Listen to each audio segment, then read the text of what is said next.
Hello, thank you for attending a virtual press event for the upcoming Lifetime Limited series adapted from V.C. Andrews' Cutler Family Saga. It begins with dawn. My name is Andrew Neiderman, and as the ghostwriter for the late V.C. Andrews, I have been entrusted with continuing this best-selling author's legacy by bringing to life new characters born out of V.C. Andrews' very special world. Had she not passed away in 1986, V.C. Andrews would have turned 100 this month. It's wonderful to celebrate her in a new four-part Lifetime event, accompanied by Gallery Books republishing editions of the Cutler series. The movies takes viewers into the dark paths of the Cutler lives, the Longchamp lives, and the Booth families, exploring sinister secrets, hidden desires, and twisted relationships. While the creation of the Cutler family was informed by my personal experiences with the Catskill Hotel families, the plots take their inspiration from V.C. Andrews' past characters and stories. It has been an honor sharing the creative mind with V.C. Andrews over decades. I feel she'll be delighted to see these new characters and stories brought to life for television. And here, now, take a sneak peek of V.C. Andrews' Dawn, premiering July 8th, only on Lifetime. From the network that brought you Flowers in the Attic. Family together, family forever. There's nothing to be nervous about yet. And the twisted mind of V.C. Andrews. Isn't this where all the rich kids go? There's money and then there's Cutler money. A new Lifetime limited series. Dawn, your parents kidnapped you. The long-lost Eugenia. You have a brother named Philip and a sister named Clara Jean. You're the girl I fell for back at school. Couldn't this just be our secret? You're my brother! You were my sister, and now you're not. I've been looking at you differently. I mean, he's not actually your brother, but still. You know I am accountable to your grandmother. Did you expect to be treated like some long-lost princess? Have you no shame at all? This is where you belong now, Eugenia. My name is Dawn. V.C. Andrews, Dawn. Premieres Saturday, July 8th at 8. Only on Lifetime. Please join us in welcoming the stars of Lifetime's limited series, V.C. Andrews' Dawn. We have with us today Brec Bassinger, who plays Dawn Cutler, Jesse Metcalfe, who plays her father, Ormond, Joey McIntyre, who plays her teacher, Michael Sutton, Khobe Clarke, who plays her brother and subsequent lover. There's a little bit more of that, which you'll have to tune in to find out. But thank you all for joining us. And we will go straight to our press questions. And we have the amazing Donna Mills as well with us. Donna, I am so sorry. Donna Mills, yes, who plays grandmother. Maybe my camera didn't go on. I don't know. I am so sorry. The iconic Donna Mills. So thank you very much. Thank you, Brec. Our first question. Hollywood Times, please unmute your mic and ask the question. Morning, my name is Valerie Milano, and I would like to know from the actors, what did you enjoy most about your character, and what value did they add to the storyline? Well, I can say about my character, Lillian, that she was a lot of fun to play. And I think that she kind of drove the plot because she was responsible for a lot of the things that happened in the story. I think for me, one of my favorite parts about getting to play Dawn was getting to go through 3 decades of her life. So just this story arc that I got to go through was very challenging, but very rewarding. I would also. Sorry, you go ahead. No, go. It's all you, Jesse. It's all you. All right, my favorite part of playing Armand Longchamp was that this was the first opportunity I ever got to play a father, Brec's father, no less.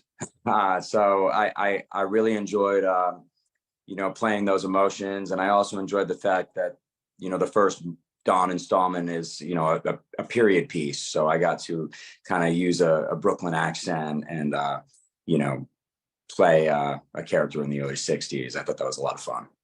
And for me, growing up watching Jesse, getting to have John Tucker as my dad, that was perfect as well. So. I think there's a good point about playing over a span of a few decades. You understand, when you usually tell a story as a character, it's over the span of a couple months or maybe a year. But we started this as we played 17-year-olds and then ended it with, 2 kids playing 30-year-olds. So like adjusting for that story-wise was pretty interesting. It sounds, like the theme that everyone's saying, it's super interesting to, have such a wide-ranging kind of journey. Definitely, playing in the 70s, to kind of, disappear into a role even more. It gives you more license to just have some more fun with it. And the character, these aren't the nicest people in the world. So, which makes it very interesting and very compelling. And there's a lot going on, and I enjoyed the process, even if my character wasn't, the nicest guy. Thank you all. Thank you. Nice to meet you virtually. Thank you. The next question is from So Unique Magazine. Hi, I'm Tamara Rollins, and I wanted to know, was it exciting for you guys to be a part of a project that involved so much scandal and a suspense, mystery, and plenty of deep, dark secrets, and just so many twists and turns? I mean, that's the best kind of story you can possibly have to tell as an actor. I mean, all these things going on, all these things happening. V.C. Andrews is really a good storyteller. So to be an actor with that good a storyteller is heaven. It's great. I recently got to watch the first 2 screeners with my family. And within the first 10 minutes, Dawn's finding out who she thought her biological parents aren't actually. And literally my dad, he's like, they don't mess around. They get right into the craziness. Yeah, absolutely. I couldn't agree more. The storytelling is exceptional. Although I'm only part of the first installment, I absolutely loved the script straight away. And, Flowers in the Attic had a big impact on me growing up. And so, to be a part of a V.C. Andrews franchise is pretty thrilling. Thank you all. Thank you. The next question is from Partee Smith of New Light Media. Good afternoon, everyone. Thank you so much. As he said, my name is Partee Smith from New Light Media. And my question, Jesse, you kind of segue in. What's the full circle moment about playing V.C. Andrews, Don, or is there a full circle moment for any of you? But I would like to start with Jesse since he just mentioned Flowers in the Attic. How do you mean a full circle moment? It's something that has come back to you from years ago to now that has reflected upon you being. I just remember that movie, Flowers in the Attic, really creeping me out as a kid, and specifically the ending, where they kill their mother. I just found it pretty traumatizing. So I was always a fan. And I just really thought this, the first installment in particular, because that's the one I'm a part of, was just, jam-packed with twists and turns and revelations. And, it really has this ominous, creepy tone to it. And, I just think people are really going to enjoy it. I think they're going to find it incredibly entertaining. Would anyone else like to add? Yeah. It's very engaging. It engages you. It makes you want to watch. It makes you want to continue to watch. And you want to find out what's going to happen to poor Brec. Well, no, this whole experience, like I am one of my life mottos is I don't believe in coincidences. Like even the fact that you asked this question, I'm like, what's going on? Because so there's a very full circle moment here for me. The first time I ever went to LA back in 2013, I was 13 years old. I actually auditioned for the original Flowers in the Attic, like the 2014 version of it. And I went pretty far. I believe I met with the directors And so from a young age, I was so familiar with specifically Flowers in the Attic, but all of V.C. Andrews' work. And then one of my childhood best friends, Mason Dye, who he actually ended up booking the role in that. So I like followed it. I watched all the installments of that. So when I got the audition for this, I was very, very familiar with it. And once again, going back to my younger self, I think she'd be like, you did it. Thank you. Thank you so much. Thank you all. The next question is from Monica Gleiberman with Time Warner Entertainment. Hi, everyone. It's so great to see all of you. Nice to see everyone with smiles versus watching the show and all the drama. I wanted to ask all of you, when you originally got the script and decided to play these characters, how did the vision change from your brain to what you wanted to make it into what they all became when you guys started filming? I'll jump in on this one because that kind of the inside baseball answer to that is I got like an offer, and like 2 days later I was on a plane like reading the script, and I was like, oh, okay. This teacher is where it takes place in the 70s, a relationship with a student, like, oh boy. So I was diving right in, and the fact that how do I, of course, as an actor, you just want to do what's right for the story.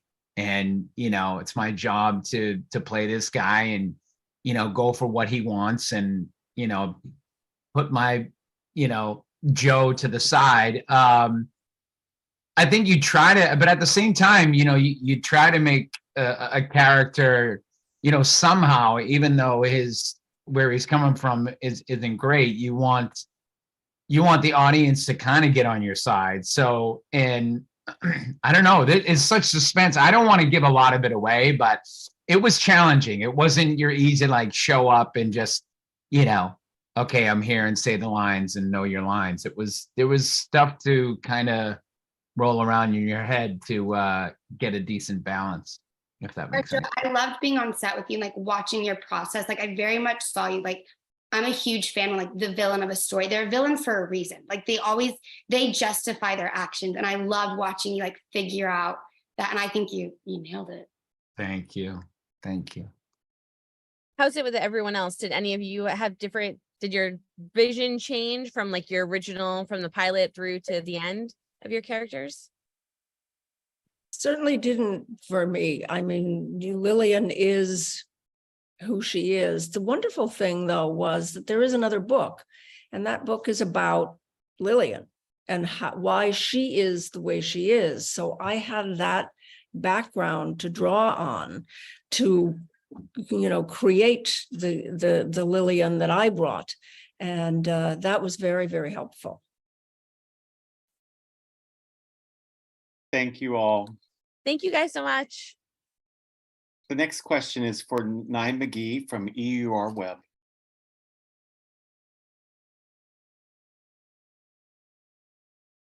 Oh, we might have lost her. I'm here. I'm sorry. Can you hear me? Yeah. Oh, sorry. Okay, yes, I'm here. I wanted to kind of touch briefly on something that Joey just mentioned about his process getting into character. I mean, each of these characters, and this question is for the entire cast, all these characters clearly undergo significant emotional arcs and face various challenges. So I'm wondering if you could each briefly, and I don't know if Joey wants to start first, how did you personally connect with your character's journey to portray their experiences authentically on screen? Oh, man, well, and luckily I'm working alongside Brec, and it makes it easy. I mean, to have an actor and a partner that's just willing to kind of just, be present and find the character and connect in a authentic way. I think you got to find that, these two characters were in love, and, even if my character was way more selfish and had his eyes, on a different prize, you kind of, I don't know. It's also in the script, as we've been talking about. I mean, the stories are so rich that I felt very much in the moment. There's so much going on. It really is dramatic. And so you feel like you're riding the wave of the story with everybody involved. So it wasn't super difficult at the same time. Did anyone else care to add to that? How did they personally draw or channel any personal experiences to their to their character to fully go ahead. I'm sorry. Yes, go ahead. No, that's okay. I think when you start this, when Brec and I started this as young kids, we've been those young kids, and it was easy to pull from our experiences to accurately portray people that age and use familiar experiences to use for it. But as the story went on, and you have to be a parent, and Brec with Christy, and it becomes this weird thing where you never have had these experiences before. But I think what helped me with understanding the family dynamic is just purely how we kind of aged together making this. Like I met Brec in August, and then we wrapped in December. And when we were shooting in December, we were in our 30s with children. And I think just knowing everybody for that long made it feel like an aged family dynamic. So I think that's maybe how I looked at it. I don't know if that's a very good answer to your question. But I'm saying, because we were almost like filming chronologically, we filmed in 2 blocks. It's like, as we figured out our characters more and matured them, like just by having sheer time with like the material, we were able to do that with our acting as well. Yeah. It is, I'm very much one, like I pull from my own life experience, and I haven't been a parent. I don't have a kid. I've never been married. So I did have to kind of go about this role differently. And I definitely just like, I'm a big advocate, like watching content that kind of relates to it in some way. And I remember one like scene in particular, Khobe and I were filming, and it's the first, this isn't too much of a spoiler, I hope. It's like the first scene where we're seeing each other knowing we're not siblings. And there's just this like underlying thing between them. And I kept feeling weird about it, because I have 2 brothers. I'm like, I don't care if I find out they're still my brothers. But then I had to look at the content and be like, these people have gone through tragedy together. The connection and bond that they have is going to be so different. So I like just pulling from different experiences I've had that related, maybe not as closely as I traditionally would have used my life experience, if that makes sense. I complicated it, but. No, thank you very much. Thank you. That was great. Thank you. Thank you so much. The next question is from Rick Bentley. Thank you. Ms. Mills, I'm just curious, in deciding how to play Lillian, did you think she was more of a woman who became ruthless and cold because she was a woman in that era, being a boss in a world where generally men were in control? Or did you take elements from the Darkest Hour book and sort of feel like that's what shaped her? Very much those elements from that book, the things that happened to her, the things that she experienced in her childhood, in her, growing up to be a woman. I felt those were the things that formed her. Those are the things that made her as hard as she was, as brittle and as unforgiving as she was. So those childhood things shape everyone, and they shaped her in a way that just left her and left her really bereft. She is not a happy person, as Dawn says to her, and knowing that, knowing how she grew up is the way I formed how I was going to play her. And have you ever had a character before that's had a whole book that you could call on to build on? No. I played villains before, which I love. That's like my favorite. But no, generally speaking, you don't have that. You have, whatever's in the script, and then whatever you can make up for yourself that you think may have happened. But very seldom do you get an actual blueprint. So that was a big plus for me. I loved it. Thank you. Thank you so much. The next question is from Nene Hooks Network.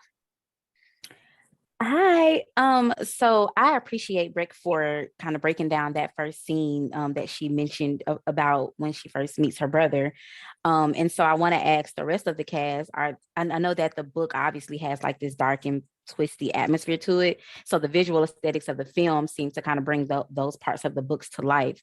So was there any specific scenes that you all can tell us about, maybe without spoiling, that maybe even startled you or put you in any kind of adverse emotions or dark spaces or anything?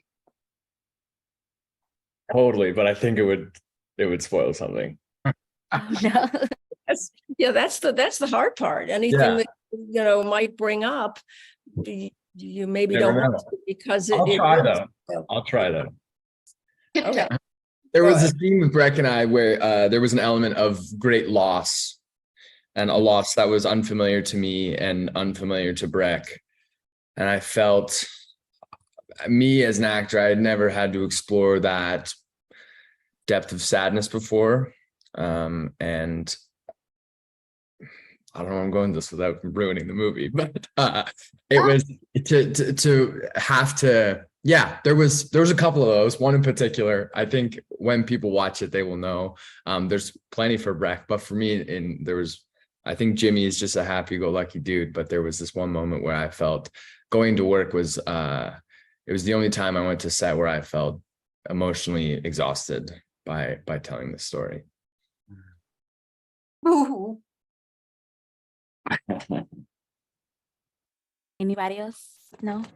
Well, I appreciate that. I could chime in. In the first installment, actually, when we're setting up all the characters, there's actually a lot of really uplifting moments too. It's not all doom and gloom and creepy stuff. And the scene that I enjoyed the most, and that I thought was really informed my character, and I think Brec's character to a certain degree. We have this really intimate scene, where I tell her how much I believe in her as her father, and we have like this little sing-along in the car. That's just an incredibly touching moment. And there's a lot of moments like that in the film as well, where we really get the audience to really invest in these characters and really care. And then when things start to go crazy, it has even more impact. Thank you so much. The next question is from Joy Paris with Rich Girl Network.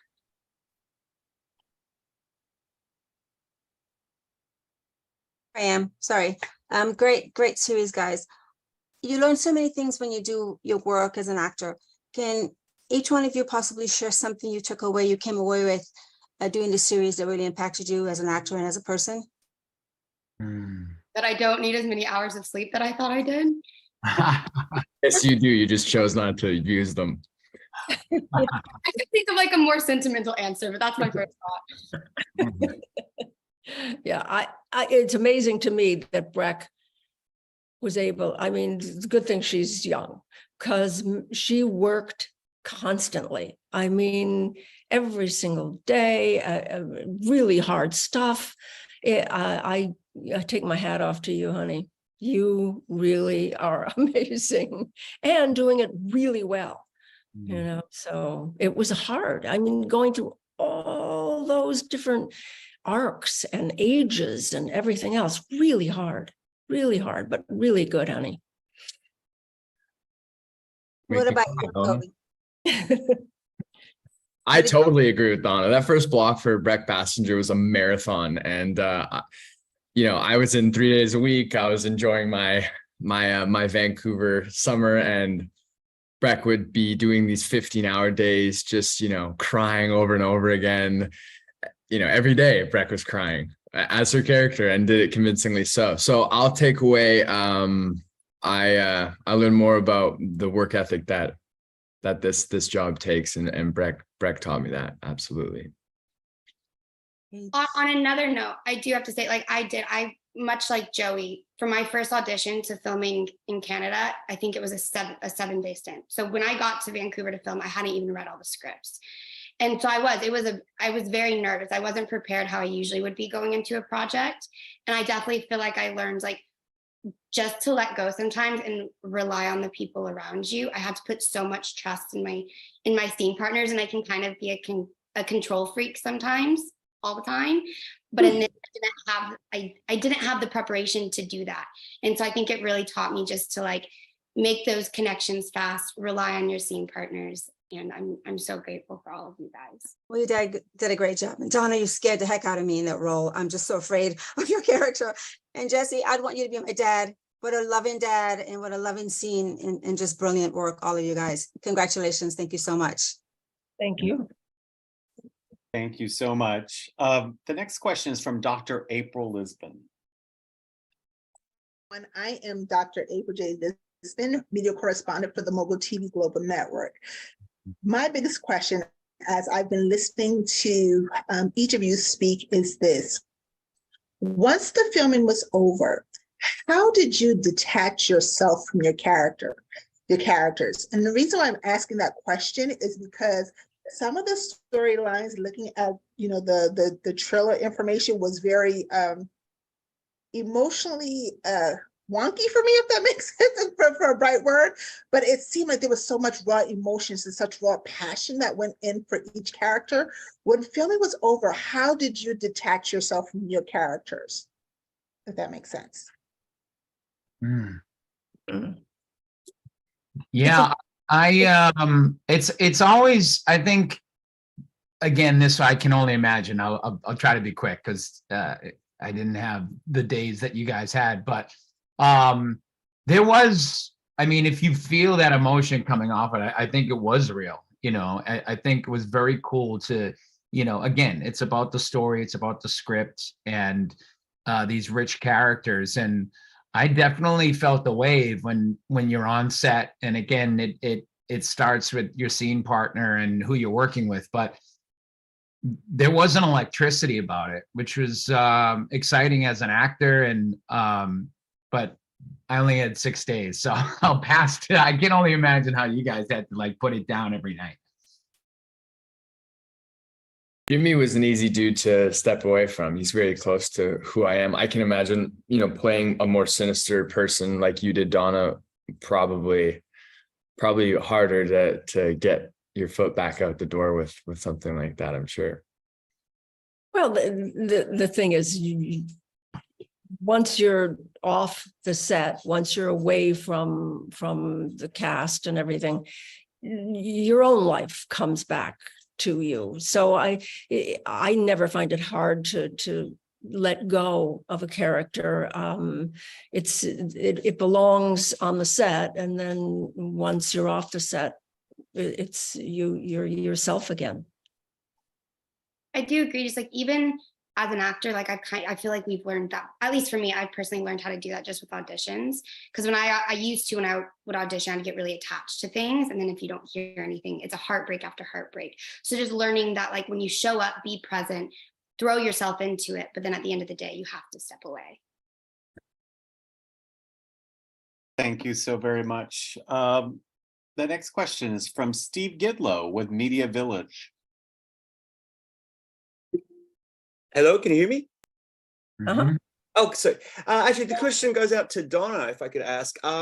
Kidnapping is a theme that's sort of gone through your career in a couple of the different roles that you've played. I think on General Hospital it involved a kidnapping.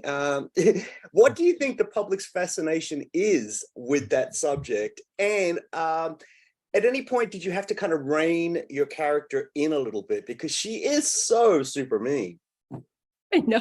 No, I never tried to rein her in. I mean, she is what she is. And, that's the beauty of her, of the character. So I never thought, oh, that's too much, or that's not true. There was one thing that I didn't like in the script, and they actually ended up cutting it.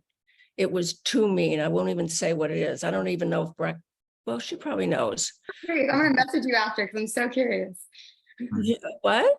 I'm going to message you after because I don't know what it is. Really? Yeah, because it got cut, and I was glad. It was the only thing that I disagreed with in the script. Should I say what it was? Yeah, go ahead. At one point, I kicked you. And I thought that was too much, you know, and they did cut it, so I was glad. And just the kidnapping theme in general, the fascination with that particular subject, obviously it draws you in to a point because you've done these kind of roles that involve that storyline. So what do you think the public's fascination is with it? It's I'm not sure, but I think it's, you know, a kind of, it's something they don't know about. And but to see it portrayed, then they can know a little more about it. And it's a fascinating thing. So I think it's just a way for people to know it and not know it in their own life. Thank goodness. Exactly. Thanks so much. Appreciate it. Thank you, Steve. And thank you, Donna. The next question is from Lavetta Jenkins from the Chatty Passenger. Lavetta, if you could unmute your mic. I'm sorry, I was struggling here. I'm so sorry. Thank you all for doing this presser today. I first want to say that I screened both part 1 and part 2, and being old enough to be a longtime fan of both Joey and Donna, and even Jesse on Passions, we're not going to talk about that. I was stunned. My heart was a little broken to see Donna be so mean, even though, you know, because there was some stuff I wasn't allowed to watch as a kid. And when you were so mean to her, I was like, but she was lost and now she's back. How did you kind of pull that out of yourself? And you're such a sweet person. Well, you know, I mean, I'm an actress, so that's what I do. So, you know, I could, it always hurts a little bit to be that mean, but you have to kind of put that away. And as I said, I had the benefit of going back and seeing why Lillian, the mistreatment she experienced when she was young, so that I had that background. I knew where she was coming from. It made it a little bit easier to be able to portray that. But you're right. She was very, very not nice to that poor thing. No, and those last words kind of did me in. Jesse, how did you play a father, like a really loving dad? Honestly, it came pretty naturally. I want to be a father. So I think I really tapped into that, you know, and it's pretty easy to tap into, you know, the emotions that come along with great loss, you know, the emotion of grief. And I had great actors working opposite me. I mean, I think that in the first installment anyway, the chemistry within this cast was pretty palpable. You know, I kind of knew walking off this set that at least the first installment, and you know, was gonna be great. I think people are really gonna respond to these films. I believe that they will. Khobe, Joey, and Brec, I just want to say you all did an amazing job. Joey, I'm a little upset with you, but I'll get over it. It wasn't you, it was Michael Sutton. So I'll get over that. Thank you, everyone. Thank you. Thank you so much. I'm sorry to say that we only have time for one more question, and that question is going to go to the Cindy Davis Show. Cindy, if you can unmute your mic. Thank you for having me. Can you hear me? Good. I'm Dr. Cindy Davis Evans with the Cindy Davis Show, and I want to know, how do you stay in character? Well, sometimes I don't. And I call the, and literally it's actually a thing. I've had multiple directors sit me down and be like, Brec, we love that you're having fun, but this is a job, this is work, so let's have a little less fun. And there was one, I remember so specifically, the third movie, I got the giggles and they literally had to cut and take a 10-minute break because I could not pull it together. So I'm very professional, clearly. Donna? Donna, how do you stay into character? Well, I just know that when the camera's rolling is one world, and when the camera's not rolling, it's another world. It's another, you know, I mean, you know, I had to portray a woman who was mean to Brec, to Dawn, and 2 seconds before they call action, we're goofing around, we're talking, and she's the sweetest, nicest girl in the world. So, you just have to turn on your acting hat and do it. But, you can have fun on the set. It's okay, Brec. I do too much. I know. Anyone else? Khobe got the giggles too, okay? All the time. Yeah. I feel like the more you connect with, it's not about staying in character. I feel like sometimes I think the guy who's like walking around in the green room, like still, being all method, it can kind of be a little unapproachable. I think the better relation you have with your scene partner, the closer you are as friends, the more you understand each other, it makes it way easier to stay. I think it's more about connection rather than like staying in character. The more free you feel between action and cut is really dependent on how much you and your scene partner connect. Wonderful. Thank you for having me. Great. Thank you. Thank you.